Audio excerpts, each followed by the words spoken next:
Buenas tardes hermanos, ¿cómo están?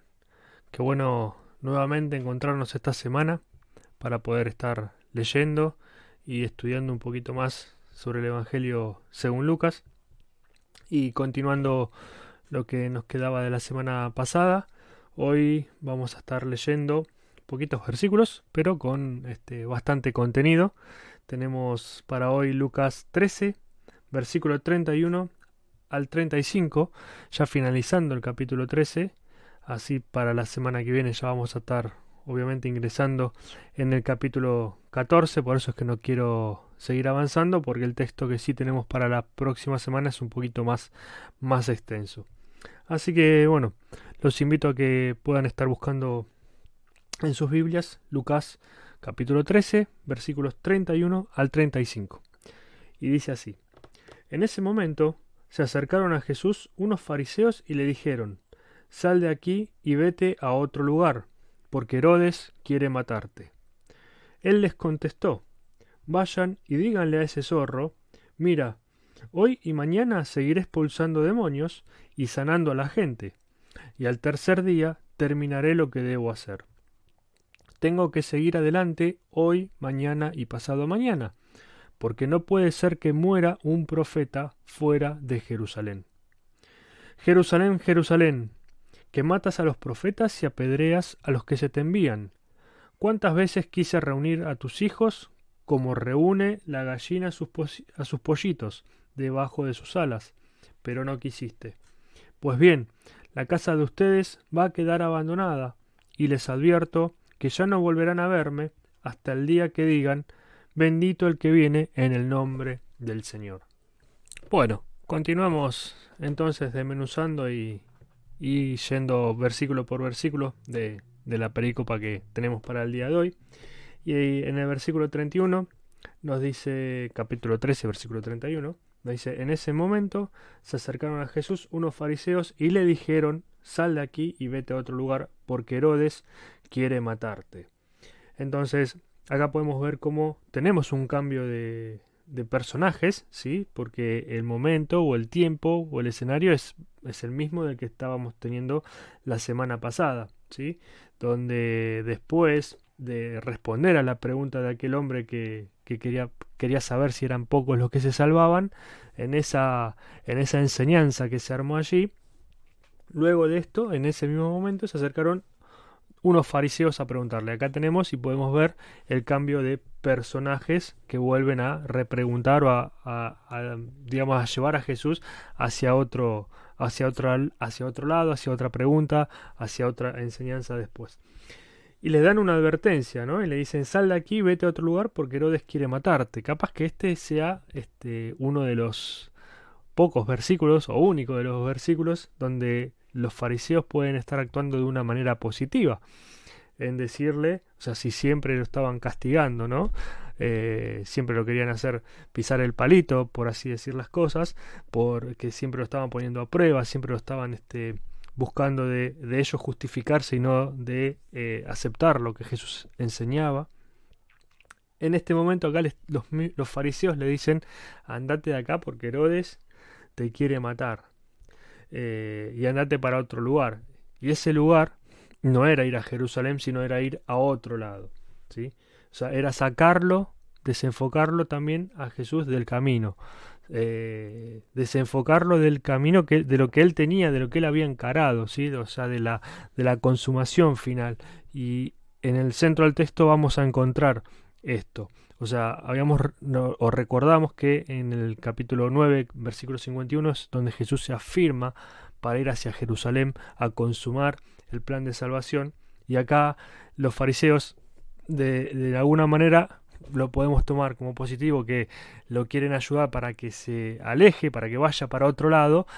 No lo van a increpar con una pregunta incómoda o algo que le genere duda, o que después, bueno, obviamente Jesús con sus enseñanzas le va a mostrar otra cosa, sino que precisamente quieren salvar la vida de Jesús, pero en realidad no están sabiendo o no están entendiendo cuál es el plan final de consumación. Entonces, en el versículo 32 le dice: Él les contestó: Vayan y díganle a ese zorro: Mira, hoy y mañana seguiré expulsando demonios, y sanando a la gente. Y al tercer día terminaré lo que debo hacer. ¿Cómo nos suena esto, no? Los 3 días, hoy, mañana, y el tercer día terminaré lo que debo de hacer.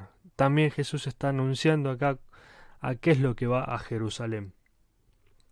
Y quiero ponerme un poco en a Herodes por qué le dice zorro, ¿sí? Lo llama zorro, por ahí es un elemento estilístico de Lucas, en donde la palabra que se usaba para el zorro en el tiempo griego o en la escritura griega de aquella época, tenía que ver con aquella persona que era astuta, ¿sí? Entonces vayan y díganle a ese astuto, a ese rápido o a ese pícaro, no sé, por decirlo de alguna manera, eh, vayan a decirle de que no, de que voy a seguir, aunque vos me quieras matar, yo voy a seguir.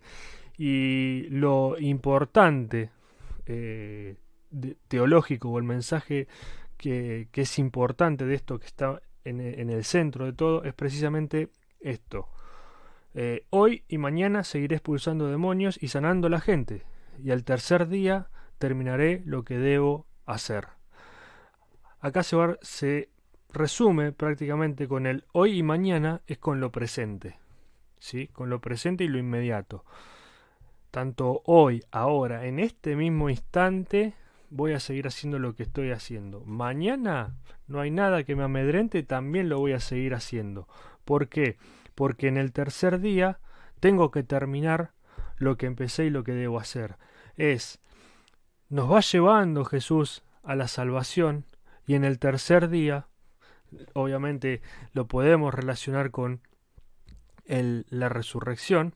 En ese día se consuma la salvación de cada uno de nosotros. Y es a esto el camino de Jesús, ¿sí?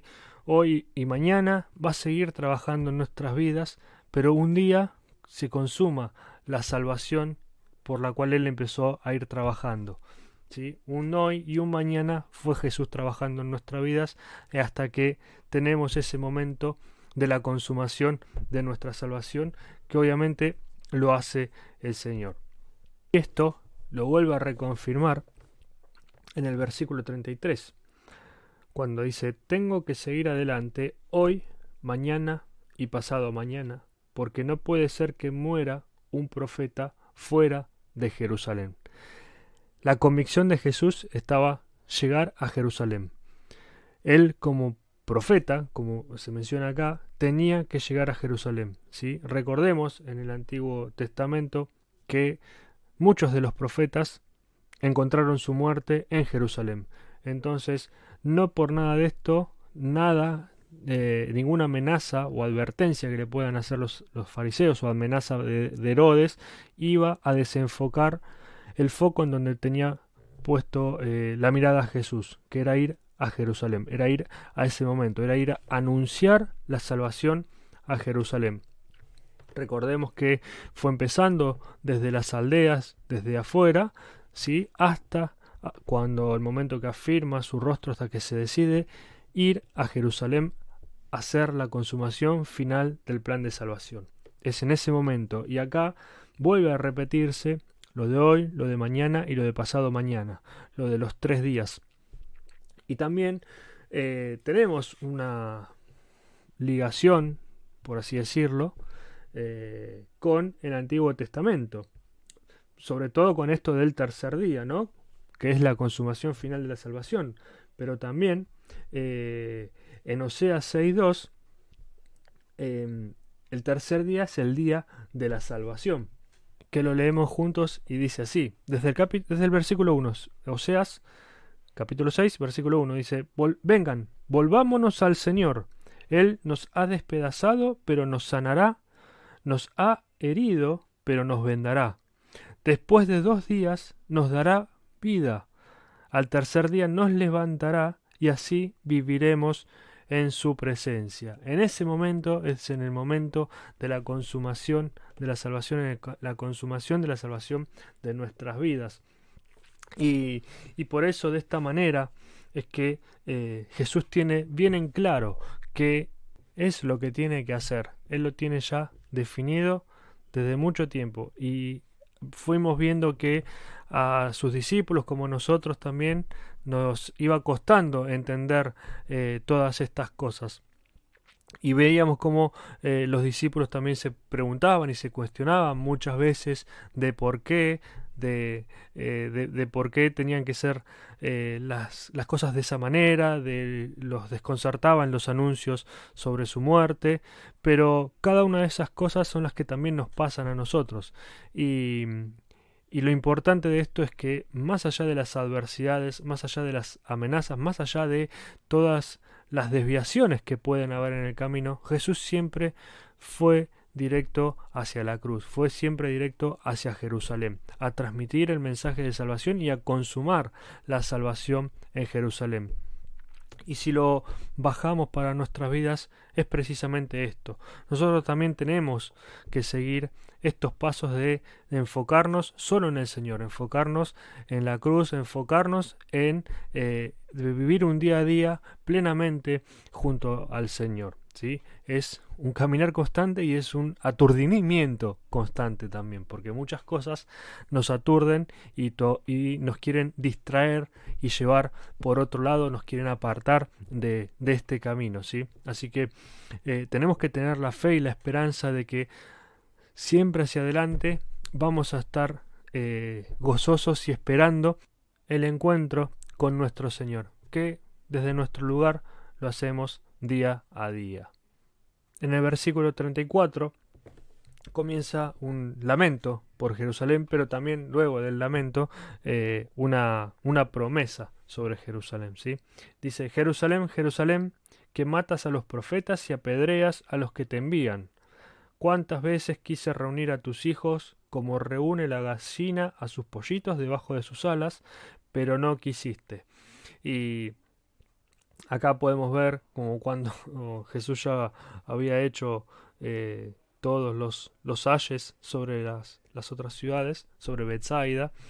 Eh, Acá pasa de esta misma manera, ¿no? Jesús se lamenta por todos aquellos que fueron antes que él, los profetas que pasaron antes de él y anunciaban el reino de Dios, pero no eran recibidos, eran apedreados, eran calumniados, ¿sí? No eran tenidos en cuenta. Entonces siempre la mano de Dios estuvo con Jerusalén, pero tenía que llegar este momento, tenía que estar pasando esto mismo, que Jesús esté entrando a Jerusalén para nuevamente llevar el mensaje de salvación, y no solo llevar el mensaje de salvación, sino para que por medio de la consumación de la resurrección, todo el pueblo, toda la ciudad de Jerusalén pueda ver que verdaderamente Él es Dios y pueda entender y reconocer a Dios sobre todas las cosas. Cuando nos habla de que la gallina, o nos pone esta analogía con la gallina que reúne a sus pollitos, es también precisamente de todos los profetas que estuvieron pisando esa tierra y fueron muertos, fueron dados muerte, fueron apedreados, fueron calumniados, fueron echados, fueron rechazados. En fin, todo lo que el Antiguo Testamento nos explaya, también la desobediencia de los reyes, etcétera. Y en el versículo... y hay algo importante, pero no quisiste, le dice hacia el final, ¿no? O sea, Jerusalén, vos no quisiste. Te llegó la palabra de Dios, pero vos no la aceptaste, no quisiste. Pero de todas formas, siempre la misericordia del Señor va a estar. Depende, obviamente, como siempre lo decimos y como siempre lo hablamos, depende de cada uno. En el versículo 35 dice: pues bien, la casa de ustedes va a quedar abandonada, y les advierto que ya no volverán a verme hasta el día que digan: bendito el que viene en el nombre del Señor. Y en este último versículo, cuando se nos habla de que la casa de ustedes va a quedar abandonada, algunos comentaristas nos dicen, o podemos ver que hay como varios ángulos, ¿no? Puede ser enfocado a la casa como el templo, cuando se rasgue el templo, o sea, diferentes interpretaciones son las que quiero comentar, que por ahí algunos comentaristas tienen esas líneas. Es el momento en que el templo, el velo del templo es rasgado y es abierto para todos y ahí ya el templo queda vacío.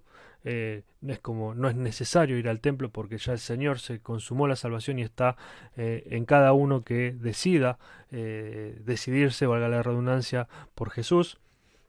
También podemos ver una línea en donde no se habla solo desde la visión del templo, sino desde la visión de lo más íntimo, donde cada uno de nosotros podemos quedar abandonados o podemos quedar más que abandonados, vacíos o apartados de Dios. ¿Sí? Es ese momento en donde decidimos o estar cerca del Señor o aceptarlo como Señor y Salvador, o decidimos por un tiempo más, porque después siempre con cuerdas de amor nos llama, estar un tiempo más apartados de su amor y su misericordia. Eso también es tener este vacío o este abandono, pero es porque es desde nuestro lado que lo decidimos así. También nos pasa otra línea de razonamiento, de interpretación, es con respecto a la casa como un grupo familiar. ¿Sí? Cuando un grupo familiar decide alejarse de la presencia de Dios o decide no aceptar de su amor, de su misericordia, de su paz, bueno, hay ciertas cosas, hay ciertas consecuencias de cada una de estas cosas. Esto es un poco lo que son los fariseos para Jesús, que le dicen, bueno, mira, andate para otro lado porque Herodes te va a matar. No, yo tengo que seguir para adelante. Esa es la idea o lo que nosotros debemos estar enfocados en seguir para adelante, en afirmar nuestro rostro, en afirmarnos y ir para Jerusalén, a nuestra Jerusalén. ¿Sí? Y dice ya finalizando, y les advierto que ya no volverán a verme hasta el día que digan, bendito el que viene en el nombre del Señor. Y también acá vemos una relación con el Antiguo Testamento, con Salmos, Salmos 118, voy a leer versículos 25 y 26, donde dice, Señor, danos la salvación, Señor, concédenos la victoria. Bendito el que viene en el nombre del Señor, desde la casa del Señor los bendecimos. Acá el pueblo está nuevamente buscando la salvación del Señor, está nuevamente reconociendo al Señor como su Dios y ninguno más. Entonces exaltan y dicen, bendito el que viene en el nombre del Señor. Y esto lo vamos a ver más adelante en Lucas 38, cuando precisamente Jesús hace la entrada triunfal arriba de ese burrito, ¿sí? Y dice, bendito el Rey que viene en el nombre del Señor, y todos los aclaman. Entonces en ese momento es cuando el Señor va a volver, y allí estas personas que en su momento decidieron no aceptarlo, van a comprender de que Jesús es el Señor, Jesús es el Salvador de sus vidas y es el Rey sobre todas las cosas y es soberano sobre todas las cosas.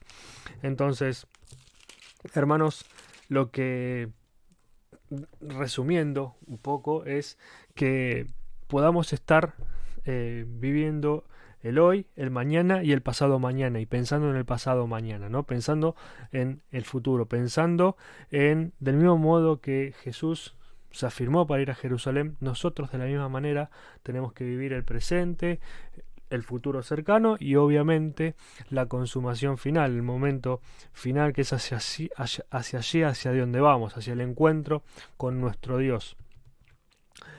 Así que bueno, hermanos, nos quiero animar a que podamos seguir estos pasos, que podamos no ser como los fariseos y querer apartarnos, no buscar apartar tampoco a nadie, no ser piedra de tropiezo de nadie, ¿no? Porque muchas veces decimos muchas cosas y por ahí somos como estos fariseos que le quieren decir a Jesús, no vayas por ahí, anda por el otro lado, escapate, andate por otro lado, y no, precisamente de que podamos acompañar a quien lo necesite y acompañar a quien lo necesite a la presencia del Señor. Así que bueno, hermanos, enfocados en esto. Continuamos la semana que viene y pensando en esto, continuamos en la semana que viene en este camino que ya va a ir llegando poco a poco hacia el momento de la consumación, hacia el momento de la entrada de Jesús en Jerusalén y todas las cosas que allí pasan hasta la resurrección. Así que bueno, hermanos, Dios los bendiga grandemente y la semana que viene continuamos con el capítulo 14. Bendiciones.